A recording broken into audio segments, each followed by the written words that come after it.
I discovered a wonderful recipe that'll help you use the bounty of tomatoes from your garden.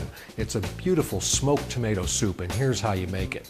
Now this is a stovetop smoker where I've soaked some hickory wood chips until they're starting to smoke, and you can do the same thing in a stock pot, a deep stock pot where you put a rack in. So I halved and seeded 2 Roma tomatoes, and now I'm going to smoke them until the skins start to peel and the tomatoes are nice and soft.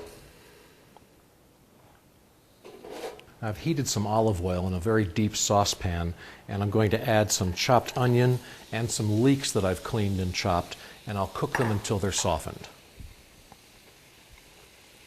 Now I'll add some bold flavoring, and I've got some coriander seeds and some bay leaves, along with some chopped garlic and some finely grated horseradish. We'll cook that until it becomes fragrant. Then I'll add in 8 or 10 chopped tomatoes, along with a pinch of sugar to just counteract the acidity in the tomatoes, and then a cup of chicken stock. I'll cover the pot and let it cook until everything is softened.